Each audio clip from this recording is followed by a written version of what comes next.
Let's move over to chapter 8 to get some more understanding about the unity and the oneness of God, the simplistic whole oneness of God.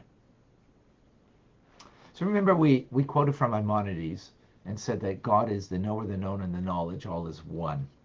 Complete, perfect unity and whole oneness. Now, does that equally apply to all of the divine emotions? To all the attributes of God? You know, when we speak about God being gracious, merciful, the fact that he is wise, that God has divine will, how do we perceive that? Now, let's understand. It's something we've mentioned before, but I guess it's something that constantly needs to be drilled into us. Is that we are a composite of and a compound of many different qualities. So I have the quality of wisdom, understanding, knowledge, kindness, judgment, compassion, endurance, triumph, humility, connection, and then I have my thought, speech, and action. So all of them are different components that I can engage in or not engage in, use, not use. And therefore, we become not simplistic people, not simple and whole and one. You know, sometimes you use your compassion to give, to be compassionate to an addict, for example. That's a misuse of compassion. That the addict needs a tough love, gvura, to say no. But sometimes we'll use that. Why? How come? It's because we're not as simply bound up in a whole perfect oneness with it, and therefore we could use it in an abusive way. I could be kind in it and be abusive at the same time. Smother your loved one with your love. That's being abusive. Because it's about you wanting to express your love. How could that be? How could that be? It's because God gives us a choice to use it, or use it appropriately and not use it appropriately. Because it's not one with me.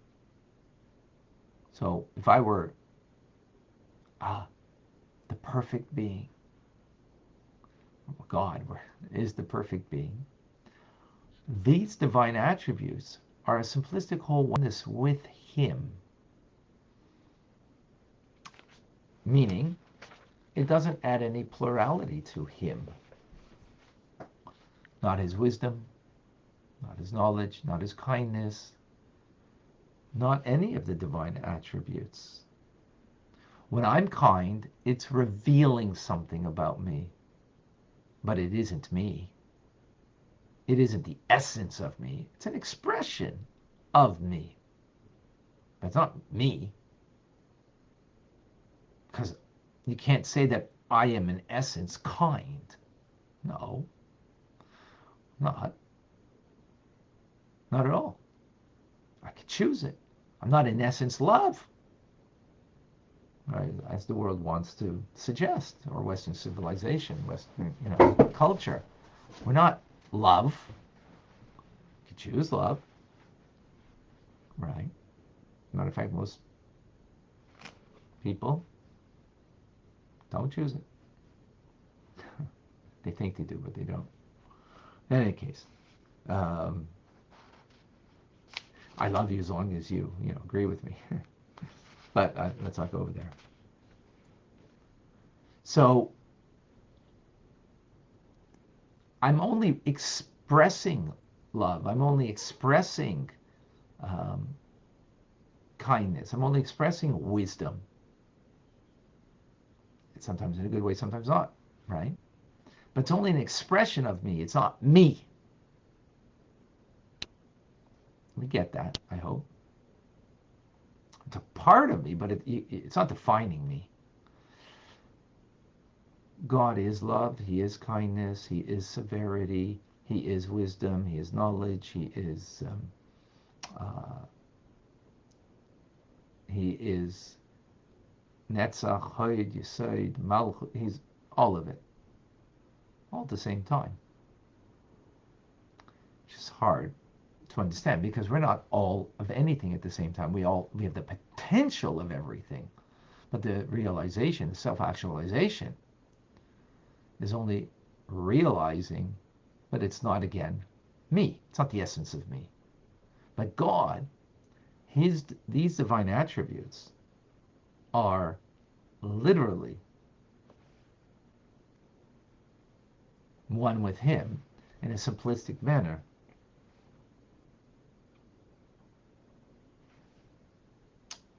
And not something that is added to Him at all. And this is our problem, is that we see God from a human perspective, and from a human perspective, we will see that God's kindness or anything else, any other divine attribute, is something added to Him. God forbid that's not the case. And that's what it means that God is high and exalted, set apart from us, ad infinitum, that we can't grasp this beyond us. And we have to be careful, again, not to create God in our image, because this is the way we are.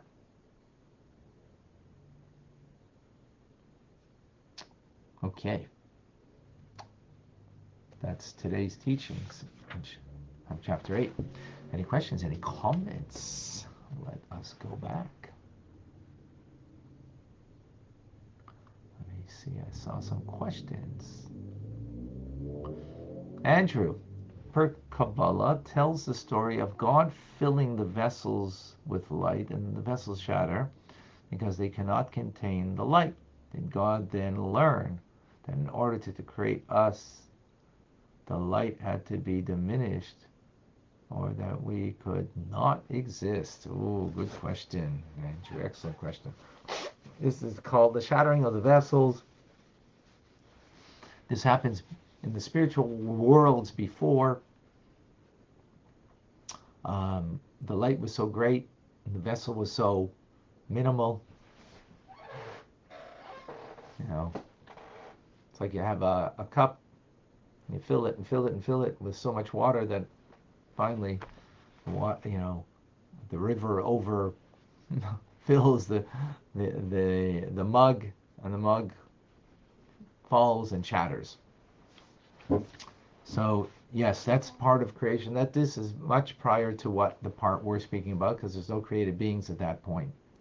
But from the shattered vessels, what happens is some of those shards, they fall into this world, into the material, and that is part of the divine mission, that we are to uplift those very lofty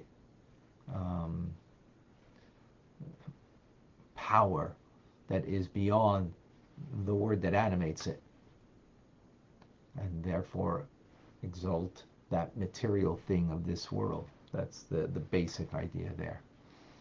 Okay, very good. Any other questions? Davida, did I miss a question earlier? Please.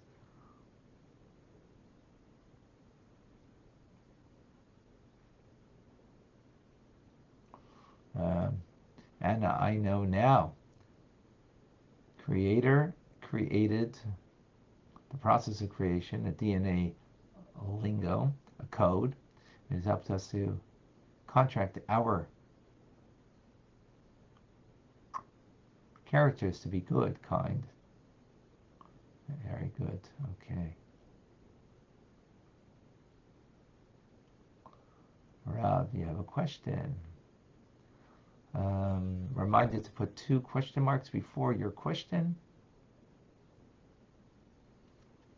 so that way I know.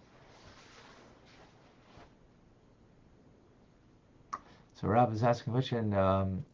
why there's a difference of holiness among the various chambers of the first temple at Jerusalem. So we spoke about this actually in the first part of Tanya, chapter 52, 53. Um, Everything is coming from the Word of God that animates it. The question is how much it is contracted. So in the first Holy Temple, the Word of God that gave vitality to um, the tablets came from Malchus of Bria, from the world of Bria, direct, that it gave vitality to the tablets to animate it through the Word of God.